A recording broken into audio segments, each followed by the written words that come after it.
Video అంత దూరం వస్తారా రాదని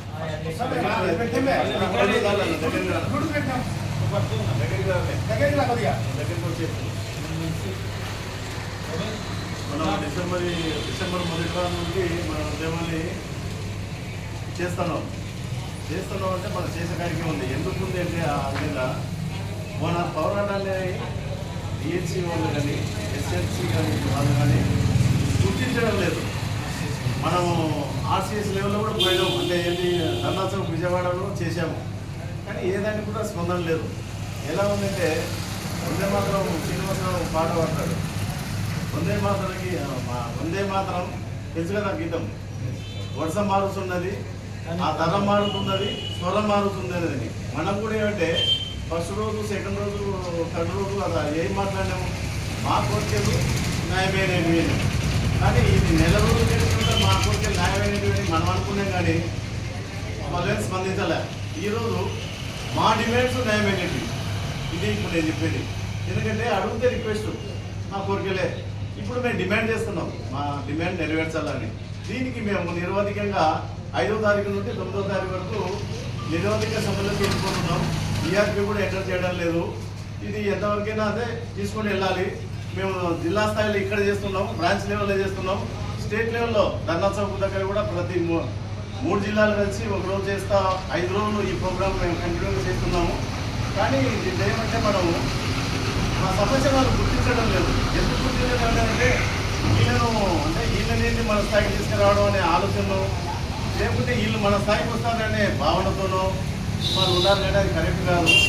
ఎందుకంటే ఎంప్లాయ్ ఎవరికైనా, మీరైనా ఎంప్లాయీస్, మేమైనా ఎంప్లాయీసే, కానీ మమ్మల్ని గుర్తించాల్సిన అవసరం మీకుంది. ఎందుకంటే మీరు కమిటీ చేసారు డిఎల్సీని, కానీ మేము రెస్పెక్ట్ ఇచ్చాము.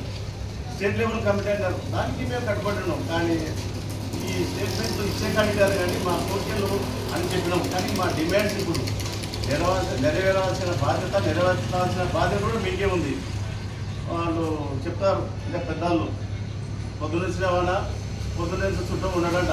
ఎందుకున్నాడు, మరే బాబు మధ్యాహ్నం వెళ్ళిపోతా అంటాడు.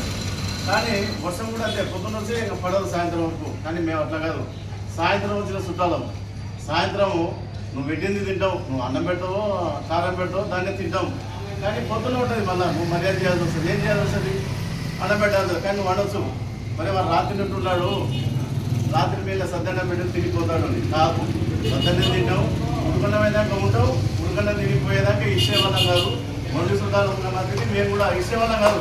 ఇది ఎంతవరకు వేసలే, ఆ రోజు మా ఉదయం తింటాం, మధ్యాహ్నం తింటాం, రాత్రి తింటాం, నీ కాడ ఉంటాం అంతే. మేము మా కొరికైతే ఖచ్చితంగా నెరవేరాలి. మా డిమాండ్స్ నెరవేరేంత వరకు మేము ఈ సమ్మెను కొనసాగిస్తాం. మేము 5 రోజులు అని చెప్పినామంటే దాని ఉద్దేశం ఏమంటే, మీరు ఈ రోజులు స్పందించి మా కోరికలను ఎవరైనా తీర్చాలని ప్రయత్నం చేస్తారు అని ఆశతో ఉన్నాం. కానీ లేదంటే ఇది కంటిన్యూ కూడా కావడానికి అవకాశం ఉంది. ఇది అంత దూరం పోకుండా మీరు ఏమన్నా నిర్ణయం అనేది కరెక్ట్ తీసుకుంటారని మేము ఆశతో ఈరోజు ఇక్కడ వెలుగోడు బ్రాంచ్లలో మేము ధర్నా చేయడం జరుగుతుంది. ఈ 4 సొసైటీలు అంటే ఈ బ్రాంచ్లు వచ్చేసి పరమటూరు, రేగడగూడూరు, వెలుగోడు, మద్దూరు, ఈ మేమందరం కలిసి ఇక్కడ ఎంప్లాయీస్ ఇక్కడ కూడి ఇక్కడ మేము రిలే జర్నలిస్టుల్లో పాల్గొనడం జరిగింది. ఉమ్మడి జిల్లా లెవెల్లో కూడా ఈరోజు జరుగుతుంది. కాబట్టి 7వ తారీఖు మేమందరం అంటే బుధవారం అక్కడ కూడా ధర్నా చౌక్ దగ్గర కూడా మేము ధర్నా చేయడం జరుగుతుంది. కాబట్టి మా సమస్యను గుర్తించాలా, మా బాధలను అర్థం చేసుకోవాలా. పోరాటం అనేది ఇంట్లో పిల్లిని భయపిస్తే భయపడుతుంది, కానీ వాటిలు వేసాం అనుకో అది పులి అవుతుంది. ఆ పులి కాకుండా పిల్లిలా ఉన్నప్పుడే ఈ మమ్మల్ని గుర్తిస్తే మా సమస్యలను ఫ్రీ ఉంటుందని మేము కోరుకుంటున్నాం.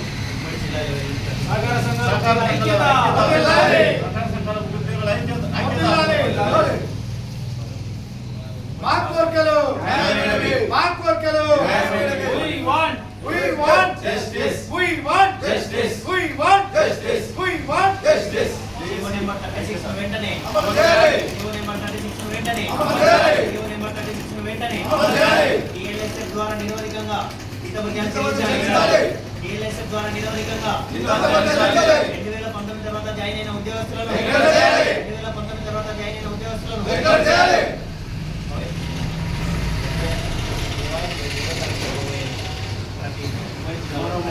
ఉమ్మడి జిల్లా అంటే మన కర్నూలు ఉమ్మడి జిల్లా అంటే తెలుసు కదా, నంద్యాల, కర్నూలు మనమందరం కూడా రేపు ప్రతి ఒక్క సభ్యుడు, ప్రతి ఒక్క ఎంప్లాయీ కూడా దీంట్లో మిస్ కాకూడదండి. ఇది ఏంటంటే మన నిరుద్యోగ సమ్మెలో పాల్గొనాలి. కానీ ఇదేదో సమ్మర్ హాలిడేస్ లేకపోతే వింటర్ హాలిడేస్ వచ్చినాయి మా కొద్ది మేము మా పనుల మీద మేము పోతాం అనేది కరెక్ట్ కాదు.